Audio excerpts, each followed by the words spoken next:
Quelques mots sur ce livre qui s'appelle donc Nouvelles de Hongrie est le 35e titre d'une collection que j'ai montée en partenariat à l'origine avec le magazine Courrier International et sur un principe assez simple qui est que je suis parti de l'idée qu'il n'y a pas de meilleurs observateurs d'un pays que ses propres écrivains. Et au lieu de faire œuvre d'un écrivain unique, on a demandé à chaque fois à 5 ou 6 auteurs différents du même pays. Donc Nouvelles de Hongrie, là il y a 6 auteurs hongrois. Et on leur demande à chaque fois, sous forme de nouvelles, donc d'histoires courtes, de short story américaines, on leur demande d'exprimer leur vision, une idée de l'ambiance du pays aujourd'hui, des rapports entre les gens, des rapports entre les générations. Cette collection, je l'ai montée donc avec Courrier International et sous la direction de Pierre Astier, qui a fondé, pour ceux qui le savent, qui avait fondé il y a déjà pas mal d'années les éditions du Serpent à Plumes, qui a eu un gros succès dans les années 90. Pour la petite histoire, moi je participe tous les ans depuis de nombreuses années au Salon du Livre de Bruxelles. C'est un salon formidable avec un vrai public. C'est un salon beaucoup plus agréable que le salon de Paris par comparaison. Et sur le stand où j'avais l'ensemble des autres ouvrages, il y a 2 ans maintenant, je crois, Grégory de Jaeger est venu me voir pour me dire « Ah tiens, mais c'est marrant ça. Et si je vous propose des nouvelles de Hongrie, est-ce que ce serait possible ?» Et voilà la genèse de ça. Je dis bah oui, ça m'intéresse. Et on a discuté. Il a réuni avec sa compagne hongroise quelques-uns des auteurs qui comptent en Hongrie aujourd'hui, dont Christina, à qui je vais passer la parole pour qu'elle puisse se présenter. Et personnellement, je suis très content d'être avec elle ce soir. J'ai lu une interview sur ce livre qui était faite par Gábor Orbán et qui disait dans cette interview que éditer une telle anthologie, c'est toujours une aventure périlleuse. Et j'ai la même expérience. Les éditeurs ne veulent plus éditer des anthologies et surtout pas des nouvelles, parce que ça coûte cher et ce n'est jamais rentable. C'est difficile à trouver un soutien. Donc, grand merci au nom des auteurs hongrois. Comme vous avez dit, les traducteurs ont essayé de présenter des débutants et des représentatifs de la littérature contemporaine. Je vois plutôt des auteurs déjà connus. Si j'étais rédactrice de cette anthologie, j'aurais certainement intégré György Piró, qui me manque un peu, et Miklós Vámos, parce que ce sont des auteurs qui écrivent beaucoup de nouvelles et qui sont vraiment très très bons. Et j'étais toute contente de voir Edina Svoren, qui est peut-être la meilleure auteure de sa génération. Il y a 6 ans, elle a eu le prix du premier livre, prix européen de premier livre, et elle est une auteure très intéressante.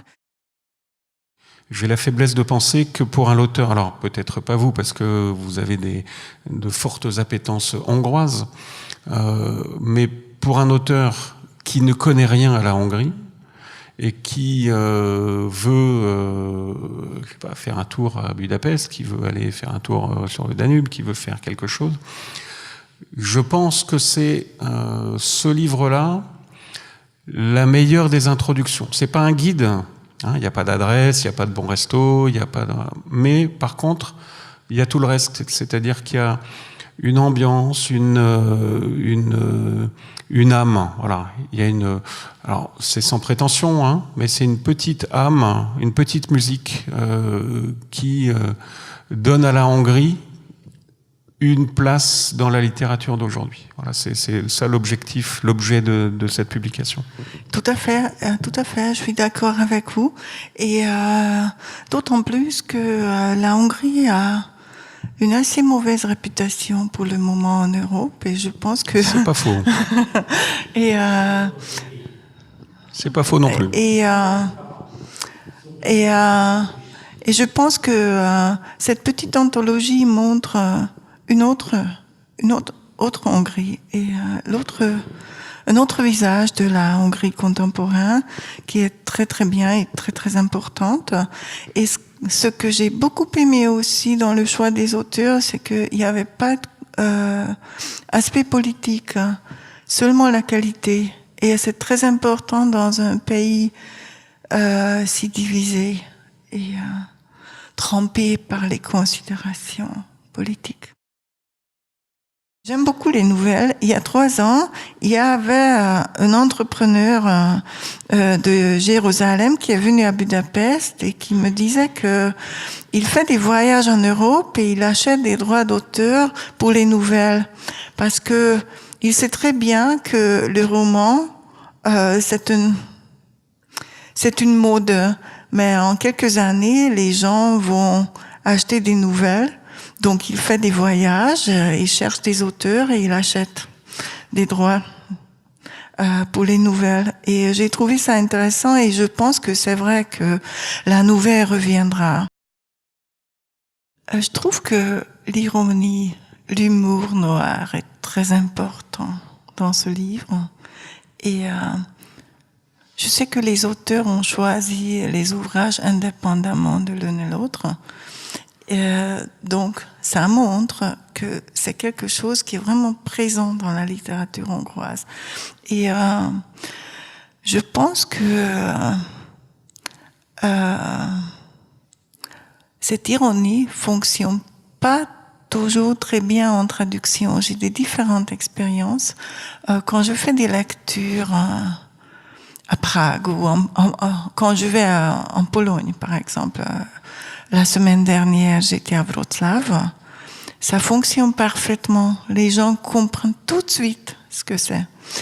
Et c'est pas toujours le cas en Allemagne, et pas toujours en France. Ça dépend. Et je commence à penser que cette ironie est plus importante pour les petits pays. Parce que l'ironie, c'est la capacité ou la tendance de la relativisation. C'est-à-dire cette tendance de voir des choses de tous les deux côtés en même temps, qui fait un effet drôle quelquefois. Et j'ai l'expérience que cet humour fonctionne très très bien en Belgique. Et János Lackfi, un des auteurs de ce livre, a traduit beaucoup d'auteurs belges, et je pense que l'humour belge peut marcher très très bien en traduction hongroise. Donc c'est ce que je voulais dire concernant l'ironie.